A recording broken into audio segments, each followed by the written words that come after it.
बंधु मैंने आपण मानकु समस्तंकु मोर नूतन वर्ष 2025 उपलक्षे ढेर सारा शुभेच्छा एवं शुभकामना। एही नुआ वर्ष 2025 टी आपण मानक जीवन रे अनेक सारा खुशी एवं सफलता नहीं आसु, यह ही ईश्वरंक निकटरे मोर प्रार्थना। तो बंधु मैंने आजिर एही भिडियोटी तुला राशि व्यक्ति विशेष मानक पई बहुत गुरुत्वपूर्ण अटे। तो आपणकर जदि तुला राशि होइथाय तेबे भिडियोटी को स्किप न करी थरे मात्र शेष पर्यंत निश्चय देखंतु। एही नूतन वर्ष 2025 मसीह तुला राशि व्यक्ति विशेष मानक जीवन रे 10 गोटी बड़ घटना घटिबाको जाउछि एवं जो घटना गुड़िक निश्चित भाव में आपणक जीवन रे घटिकी ही रहिबो। तेबे आसंतु जानिबा ग्रह मानकर गोचर स्थिति को नहीं आपणक जीवन रे एही 2025 मसीह रे केउ 10 गोटी बड़ भविष्यवाणी हेबाको जाउछि। तो प्रथम रे तुला राशि वार्षिक राशिफल 2025 अनुसार वर्षर आरंभ रे देवगुरु बृहस्पति आपणकर अष्टम भाव में चलन करिवे एवं मे 2025 रे देवगुरु बृहस्पति आपणकर नवम भाव को चलन करिवे। तेबे एही समय आपणक जीवन रे अनेक गुड़िए शुभ फल नहीं आसीबो। आपणकु सबु परिश्रमर फल एही वर्ष प्राप्ति हेबो। आपणक द्वारा करा जायथिबा प्रत्येक कार्य सफल हेबाको जाउछि। आपण जदि चाकरी करूछंती तो चाकरी रे आपणकर स्थान परिवर्तन होई पारे। वर्ष 2025 रो आरंभ समय आपणक पई अति उत्तम रहिबो। आपणकु चाकरी क्षेत्र रे व्यापार वाणिज्य क्षेत्र रे बहुत भलो परिणाम देखिबाको मिलिबो। एही समय अवधि मध्य रे आपणकु आपणक मन मुताबक चाकरी मध्य मिली पारे। चाकरी क्षेत्र रे आपणकर पदोन्नति मध्य होई पारे। समाज रे आपणकर मान सम्मान एवं प्रतिष्ठा बढ़िबो। तुला राशि स्वामी ग्रह हेउछंती शुक्र एवं तुला राशि व्यक्ति विशेष मानक उपरे माँ लक्ष्मीकर सर्वदा कृपा दृष्टि रही थाए। तो आपण जदि प्रत्येक दिन माँ लक्ष्मीकर पूजा आराधना करती तेबे आपणक पई एहा बहुत शुभप्रद होइथाए। जदि आपण एही 2025 मसीह रे अधिकरु अधिक शुभ फल प्राप्ति करबाको चाहुचंती तेबे आपण प्रत्येक दिन माँ लक्ष्मीकर पूजा आराधना निश्चय भाबरे करंतु एवं शुक्र देवंकर बीज मंत्रर जप मध्य अवश्य करंतु। आपणकु अनेक शुभ फल प्राप्ति हेबो। तेबे एबे आसंतु जानिबा 2025 मसीह रे आपणक जीवन रे केउ गोटी 10 बड़ घटना घटिबाको जाउछि। तेबे भिडियोटी रे आगकु बढ़िबा पूर्वरु जदि आपणकर मध्य तुला राशि होइतै तेबे भिडियोटी को लाइक करी चैनल टी को सब्सक्राइब करि देबे एवं कमेंट बॉक्स रे जय मां लक्ष्मी निश्चय लिखिबे। तेबे प्रथम रे जो माने तुला राशि विद्यार्थी अटंती तो सेमानक पई एही समय बहुत भाग्यशाली रहिबो। कारण वर्षर आरंभरू शनिदेव आपणकर पंचम भाव में विराजमान रहिबे एवं सबुठारु बड़ कथा हेउछि जे शनि मार्गी अवस्था रे रहिबे। तो एही समय जदि आपणकर कोनोसी एग्जाम रहुछि तो एग्जाम रे निश्चित भाव में आपण सक्सेस हेबे। जदि आपणकर कोनोसी कॉम्पिटिटिव एग्जाम अछि तो आपणक पई बहुत भलो रहिबो। सेतिरे निश्चित भाव में आपण सफलता पाई परिबे। एही समय आपणकर स्वास्थ्य बहुत भलो रहिबो। ऑफिस रे आपणको आपणकर सीनियर एवं आपणको टीम रो संपूर्ण सहयोग आपणको प्राप्ति हेबो। ऊपर ऑफिसरंकर सपोर्ट आपणको प्राप्ति हेबो। आपण आपणकर लक्ष्य रे आहुरी आगको बढ़ी पारिबे। आपणको बहुत भलो एवं नुआ नुआ प्रस्ताव मध्य मिली पारे। आपणकर आत्मविश्वास बढ़िबो एवं आपणक जीवन रे शुभत्व मध्य बढ़िबो। मात्र मार्च 2025 रे शनि आपणकर षष्ठ भाव में चलन करिवे। एही समय अवधि मध्य रे आपणक जीवन रे निराशार बादल आसीपारे। आपणको आपणक कार्य क्षेत्र रे अनेक समस्यार मध्य सामना करबाको पड़ी पारे। आपणको आपणकर परिश्रम अनुसार फल मध्य प्राप्ति हेबो नाही। तो सेथिपई आपण एही समय सीमा मध्य रे आपणको सतर्क रहिबा उचित। द्वितीय रे तुला राशि वार्षिक राशिफल 2025 अनुसार एही वर्ष 29 मई 2025 राहु आपणकर पंचम भाव को एवं केतु आपणकर एकादश भाव को चलन करिवे। तेबे एही गोचर आपणक जीवन रे समस्या आनी पारे। आपण आपणकर संतानकर स्वास्थ्य को नहीं टेंशन रे रही पारंती। आपणकर आमदनी रे क्षति मध्य आसी पारे। बिजनेस रे आपणको लॉस रो शिकार हेबाको पड़ी पारे। एही समय जदि आपण का सहित पार्टनरशिप रे अछंती पार्टनरशिप रे आपण बिजनेस करूछंती तेबे आखि बंद करी कहा ऊपर आपण विश्वास करंतु नाही, नचेत आपण समस्या रे पड़ी पारंती। आपणक परिवारर सदस्य मानक मध्यरे मतभेद एवं मनांतर होई पारे। एही नूतन वर्ष रे आपण जहाँ भी कार्य करूछंती प्रत्येक कार्य को बहुत बुझी विचार करंतु। एही वर्ष आपण कोनोसी भी निवेश रे रिस्क नियंतु नहीं। आखि बंद करी कोनोसी बड़ इन्वेस्टमेंट आपण करंतु नहीं। तृतीय रे तुला राशि वार्षिक राशिफल 2025 अनुसार एही वर्ष आपणक पई मिश्रित फल नहीं आसुछि। वर्ष 2025 आरंभ रे आपणक आर्थिक दृष्टिकोण बहुत भल रहिबो। देवगुरु बृहस्पतिंकर शुभ दृष्टि पाई आपणकर आर्थिक स्थिति बहुत भल रहिबो। सामान्य ठारू आपणको बहुत अधिक धन लाभ होई पारे। आपणकर दैनिक आय रे वृद्धि घटिबो। आपण आपणकर व्यापार वाणिज्य रे भल टंका मध्य इनकम करि परिबे। चतुर्थ रे तुला राशि वार्षिक राशिफल 2025 अनुसार शनिदेव आपणकर षष्ठ भाव रे गोचर करिवे, जहाँ आपणक जीवन रे समस्या आनी पारे। बृहस्पतिंकर पंचम भाव रे गोचर आपणक भाग्य रे उन्नति नहीं आसीबो। एही वर्ष आपणकर मन धर्म आड़को अग्रसर होई पारे। आपण कोनोसी धार्मिक स्थान को यात्रा करि पारंती। सामाजिक कार्य रे आपणकर मन लागिबो। शनि आपणकर षष्ठ भाव रे चलन करुथिबा हेतु आपणकर व्यापार वाणिज्य रे आपणक सहित कोनोसी व्यक्ति विश्वासघातकता करि पारंती। तो एथिपाई आपण टिके सतर्क रुहंतु, नचेत आपणको बड़ लॉस रो सामना करबा को पड़ी पारे। एही वर्ष आपण काहाको भी धार आकार रे पैसा दियंतु नाही, नचेत आपण समस्या रे पड़ी पारंती।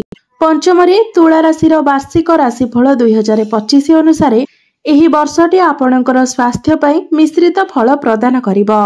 वर्ष 2025 रो आरंभ समय आपणकर स्वास्थ्य पई बहुत भल रहिबो। आपण आपणकर स्वास्थ्य को ठीक रखिबा पई योग, व्यायाम एवं प्राणायाम आदि करि पारंती। देवगुरु बृहस्पतिंकर शुभ दृष्टि जोगु आपणक जीवन रे आध्यात्मिकतार संचार हेबो। आपणक मन रे पवित्र विचार आसीबो। एही समय रे आपण कोनोसी छोट मोट जागा को यात्रा करि पारंती। ऑनलाइन क्षेत्र रे, डिजिटल क्षेत्र रे, मार्केटिंग क्षेत्र रे एवं बैंकिंग क्षेत्र रे काम करुथिबा लोक मानकु बहुत बड़ सफलता प्राप्ति हेबो, किंबा एही सब क्षेत्र रे आपण मन लगाइबे। षष्ठ रे वर्ष 2025 रो अंतिम मासरे आपणक पई टिके समस्या आनी पारे। एही समय रे तुला राशि वयस्क व्यक्ति माने निज स्वास्थ्यर विशेष ध्यान रखिबा उचित। आपणको त्वचा संबंधित समस्या, एलर्जी एवं स्किन रिलेटेड किछि समस्या देखा देई पारे। तुला राशि व्यक्ति विशेष मानको मीठा जिनिस बहुत प्रिय होइथाए। सेथिपाई आपण एही वर्ष मीठार द्रव्य खाई पारिबे। आपण एही वर्ष बाहर खाद्य को संपूर्ण रूप से अवॉइड करंतु, नचेत मोटापल भली समस्या देखा देई पारे। एही समय आपणकर पेट जनित किछि समस्या देखा देई पारे। हजम को नहीं समस्या देखा देई पारे। गैस भली मध्य समस्या देखा देई पारे, कारण शनिदेव आपणकर षष्ठ भाव रे विराजमान रहिबे। सप्तम रे मार्च 2025 रे शनिदेव तुला राशि रे षष्ठ भाव रे गोचर करिवे, जहाँ आपणकर क्यारियर रे अप डाउन रो समस्या आनिबो। बंधु माने शनिदेव षष्ठ रे खराब फल ही केवल दियंती नाही, भल फल मध्य देइथांती। एही समय रे आपण आपणकर क्यारियर रे बहुत अधिक उन्नति एवं प्रगति मध्य करि पारंती। क्यारियर रे आपणकर प्रमोशन हेबार मध्य जोग बनुछि। जे मानक पाखरे कोनोसी चाकरी बाकरी नाही, तो सेमानंकु एही नूतन वर्ष रे विशेष करी मार्च मास परे नूतन चाकरी मिलिबार बहुत अधिक संभावना बनुअछि। शनिदेवंकर षष्ठ भाव रे गोचर आपणकर शत्रुहंता जोग बनाउछि। एही समय आपणकर शत्रु वृद्धि हेले मध्य शत्रु माने आपणकर कोनोसी क्षति करि परिबे नाही। एवं एही समय जदि आपण पूर्वरु काहाठारु किछि ऋण नेइथिले एवं ताहाको सुझी पारु नथिले, तो एही नूतन वर्ष रे आपण सेही पैसा को सुझिबारे सक्षम होई पारंती।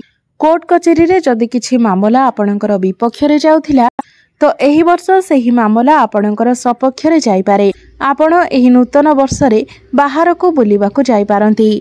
विदेश जिबार सुख मध्य आपणको प्राप्ति हेबो। इंपोर्ट एक्सपोर्ट रो कार्य रे आपणको बहुत अधिक सफलता प्राप्ति हेबो। एमएमसी कंपनी रो आपणको जॉब ऑफर मध्य आसी पारे एवं विदेश रे रही काम कार्य करुथिबा व्यक्ति माननकु बहुत अधिक सफलता मध्य प्राप्ति हेबो, कारण शनिदेव आपणकर षष्ठ भाव रे बसी आपणकर द्वादश भाव को देखिबे। एवं गुरुंकर शुभ दृष्टि आपणकर पंचम भाव उपरे पड़ुथिबारु एही वर्ष आपण आपणकर प्रेम जीवन रे बहुत अधिक सफलता मध्य लाभ करिवे। आपण दुई जनक मध्यरे भल पाइबा बढ़िबो। आपणक मध्यरे अंडरस्टैंडिंग मध्य भल रहिबो। फीलिंग्स मध्य भल रहिबो। भ्रमण सुख मध्य आपणको प्राप्ति हेबो। आपणकर भल पाइबा विवाहर रूप मध्य नै पारे। पूर्वरु आपणकर प्रेम जीवन रे जहाँ भी किछि समस्या थिला एबे सही सबु समस्या गुड़िक आपणकर दूर होई जिवो। एही वर्ष आपणकर वैवाहिक जीवन मध्य बहुत भल रहिबो। आपणक मध्यरे संपर्क रे मधुरता आसीबो। आपणक मध्यरे भल पाइबा सुदृढ़ हेबो एवं आपणक मध्यरे अंडरस्टैंडिंग मध्य भल रहिबो। आपणकर लाइफ पार्टनर कैरियर रे मध्य ग्रोथ आसीबो। बहुत पॉजिटिव चेंजेस आसीबो। तांकर भाग्य रे मध्य उन्नति आसीबो। आपणको आपणक जीवन साथींकर बहुत अधिक सहयोग मिलिबो।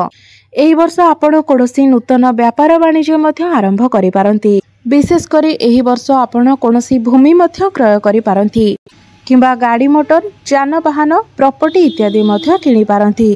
आपणकर मांकर स्वास्थ्य रे जदि किछि समस्या थिला तेबे एही वर्ष आपणकर मांकर स्वास्थ्य रे मध्य आपण उन्नति देखिबाको पाइबे।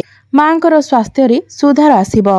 पितांक सहित मध्य आपणकर संपर्क बहुत भल रहिबो। बृहस्पतिंकर नवम भावकु चलन आपणकर भाग्य रे वृद्धि आनिबो कारण बृहस्पति हेउछंती भाग्यर कारक ग्रह। आपणकु कम परिश्रम रे अधिक लाभ प्राप्ति हेबो। आपण कोनोसी इन्वेस्टमेंट करिबा पई भाबी पारंती। शेयर मार्केट स्टॉक मार्केट एवं ट्रेडिंग रे कार्य करुथिबा व्यक्ति माननकु बहुत अधिक सफलता प्राप्ति हेबो। आपणकु चारि दिगरु लाभ ही लाभ प्राप्ति हेबो। एही नूतन वर्ष रे आपणक गृह रे कोनोसी शुभ मांगलिक कार्यर आयोजन मध्य होई पारे। एही वर्ष आपणक जीवन रे कोनोसी शुभ खबर आसीबा कारणरु आपणकर गृह परिवार रे मध्य खुशीर माहौल लागि रहिबो। एवं तुला राशि व्यक्ति विशेष मानकर जे मानकर विवाह बयस होई जायथिले मध्य विवाह होई पारु नथिला तो एही वर्ष सेमानकर विवाह हेबार मध्य बहुत अधिक संभावना रहुछि। आपणक गृह को भल भल विवाह प्रस्ताव आसी पारे। अक्टोबर मासरु डिसेंबर मास मध्यरे आपणकु चाकरी मिलिबार बहुत अधिक संभावना रहुछि। एही समय आपणकर प्रमोशन मध्य होई पारे। ऊपर ऑफिसरंकर सपोर्ट आपणको प्राप्ति हेबो। मेडिकल लाइन ने थिबा पिलामानंको पई बहुत अधिक शुभ फल प्राप्ति हेबो। विदेश रे रही काम कार्य करुथिबा व्यक्ति मानंको बहुत अधिक लाभ प्राप्ति हेबो। तेबे बंधु माने इहा थिला तुला राशि व्यक्ति विशेष मानंको पई एही नूतन वर्ष 2025 किपरि रहिबो एवं केउ 10 गोटी बड़ घटना आपणको जीवन रे घटिबो।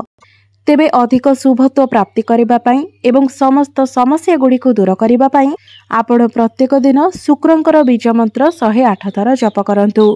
प्रत्येक दिन आपण मां लक्ष्मींकर आराधना करंतु एवं शनि चालीसा मध्य प्रत्येक दिन पाठ करंतु एवं प्रत्येक दिन आपण काऊ एवं कुकुर को किछि खाइबा को दियंतु।